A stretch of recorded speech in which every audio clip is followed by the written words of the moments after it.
बोलो राजा रामचंद्र की जय हो। श्री हनुमान जी महाराज की जय हो। भगवान श्री रामचंद्र जी की गोद में लक्ष्मण जी को शक्ति लगी हुई है। श्री रामचंद्र जी उनको जगा रहे हैं। क्या कह रहे हैं? मनुष्य लीला कर रहे हैं। और हे भाई, वे प्रेम अब कहाँ है? मेरे व्याकुलता पूर्ण वचन सुनकर उठते क्यों नहीं? यदि मैं जानता कि वन में भाई का विछोह होगा तो मैं पिता का वचन, जिसका मानना मेरे लिए परम कर्तव्य था, उसे भी न मानता। पुत्र, धन, स्त्री, घर और परिवार ये जगत में बार बार होते और जाते हैं, परंतु जगत में सहोदर भाई बार बार नहीं मिलता। हृदय में ऐसा विचार कर हे तात जागो। जैसे पंख बिना पक्षी, मणि बिना सर्प और सूंड बिना श्रेष्ठ हाथी अत्यंत दीन हो जाते हैं, हे भाई, यदि कहीं जड़ देव मुझे जीवित रखे तो तुम्हारे बिना मेरा जीवन भी ऐसा ही होगा। स्त्री के लिए प्यारे भाई को खोकर मैं कौन सा मुंह लेकर अवध जाऊंगा। मैं जगत में बदनामी भले ही सह लेता कि राम में कुछ भी वीरता नहीं है। जो स्त्री को खो बैठे, स्त्री की हानि से इस हानि को देखते कोई विशेष क्षति नहीं थी। अब तो हे पुत्र, मेरा निठुर और कठोर हृदय यह अपयश और तुम्हारा शोक दोनों ही सहन करेगा।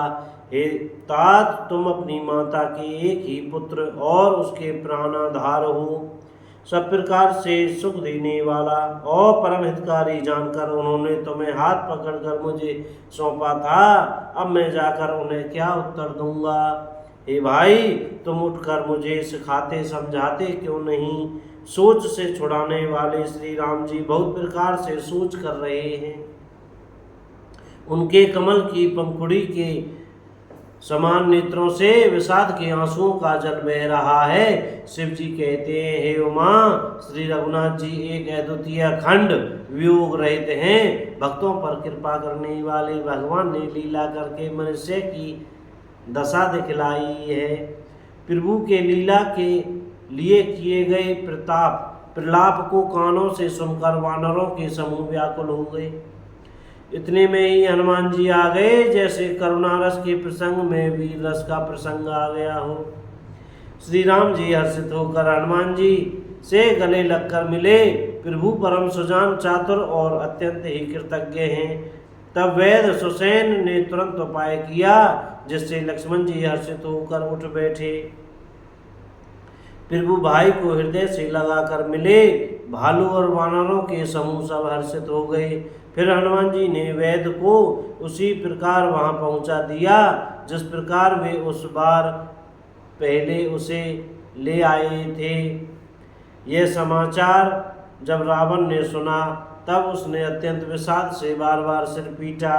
वह व्याकुल होकर कुंभकर्ण के पास गया और बहुत से उपाय करके उसने उसको जगाया। कुंभकर्ण जगा उठ बैठा।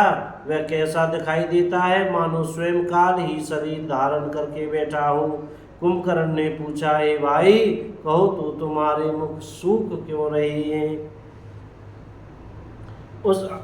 उस अभिमानी रावण ने उससे जिस प्रकार से वह सीता को हरलाया था, तब से अब तक की सारी कथा कही। फिर कहा, हे तात, वानरों ने सब राक्षस मार डाले, बड़े बड़े योद्धाओं का भी संहार कर डाला। बोलो राजा रामचंद्र की जय हो। सीताराम। भैया, बोलने पढ़ने में कहने में कोई गलती हो रही हो तो क्षमा करते रहिएगा, और मुख से सीताराम सीताराम, राधे श्याम बोलते रहिएगा भैया। जय राम जी की जय हो। चमेली वन धाम की जय हो। अयोध्या धाम की जय। वृंदावन धाम की। सीताराम।